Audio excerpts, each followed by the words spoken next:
Let's go! This is history. Cuauhtémoc, one of the most famous figures in Mexican story, represented in many ways as you can see. However, today we will talk about something very obvious, his name, as well as curiosities and symbolisms surrounding him. First of all, let's briefly refer how we could have been given that name. Among pre-Hispanic groups, and especially among Nahuas, when a child was born, a ritual called a TONALAMATL was performed. This was based on their sacred counting system called the Tonamatl, which consisted of 260 days. Obviously, the child would have been born on one of these 260 days. Therefore, at birth, the specialist in this field, called Tonalpoque, was in charge of analyzing the child's birth date. With the day and hour of birth, this person obtained a series of data and characteristics that will be used to determine how the child's life will be. From this data, several possible names will be derived from the baby, from which the parents will choose one. Now, this procedure must have been applied to Cuauhtémoc. Unfortunately, we don't know what his birth Tonalamatl was, as there is no information on this, but in the end his parents must have named him that way. However, his very name gives us clues about the day he might have been born. The first part of the name is Cuau, a contraction of Cuautli, in Nahuatl, which means eagle. In their calendar, which was based on 20 different signs, there was the sign of the eagle, which we see here. Thus, his name gives us the possibility that Cuauhtémoc may have been born on an eagle day. Now, his name is a compound word. After eagle, we have a verb, which is temoc. Temoc is a verb in Nahuatl that means to descend. Therefore, when combined, a noun and a verb together form a sentence that means descending eagle.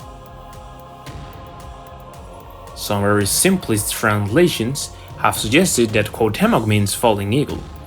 This version has been interpreted by some as giving a fatalistic sense of the Spanish arrival, implying that the Mexica, Aztecs, were predestinated to fall. However, seeing it this way contradicts the rich worldview that goes beyond merely describing an eagle falling to the ground, since that word existed even before Cuauhtémoc was born. His name has been represented in art, thought it may not always be very visible. One of the most notable examples of this can be found in Jesús Enrique Emilio de la Higuera Espinosa, born in Chihuahua on May 28, 1910.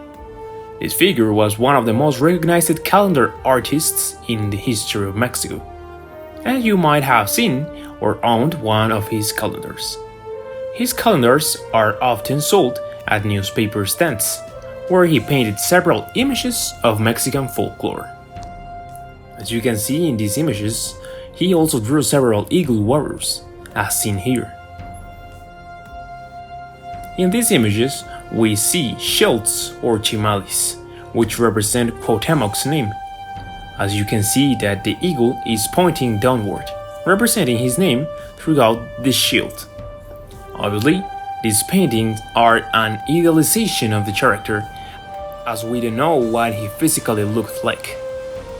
Likewise, some thought there may have been a shield with that design. The surviving ones do not resemble it. As mentioned earlier, this contracted word refers to more than just the name of the last Mexica Tlatoani. Symbolically, the eagle was a representation of the sun. Therefore, in addition to the ascending eagle, the name could also be translated as descending sun. Why do we have this astronomical connotation? Because the word Cuauhtémoc also referred to a time of day in relation to the sun and the earth. If Cuauhtémoc's is descending sun, its counterpart will be Cuautleco or Cuautlehuanitl. Words It means ascending eagle or ascending sun. These terms refer to periods of time during which the sun appeared to travel across the sky. Remembering that the sun does not actually travel throughout the sky, but the Earth's rotation produced this effect.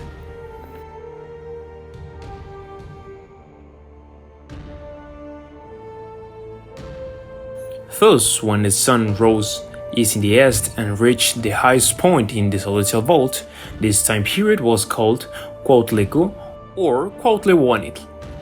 After descending in the west, it was called Cuauhtémoc. These two concepts form a duality, dividing the sky into two sections. Of course, in their beliefs, the sun's descendant was necessary because it had to travel to underworld, face several trials, and emerge victorious. So it will rise again the next day. For this reason, we cannot simplistically refer to the name of the least Tlatoani as merely falling eagle, as a justification for the fall of Mexica, or as if Cuauhtemoc was a tragic name, as some have tried to claim.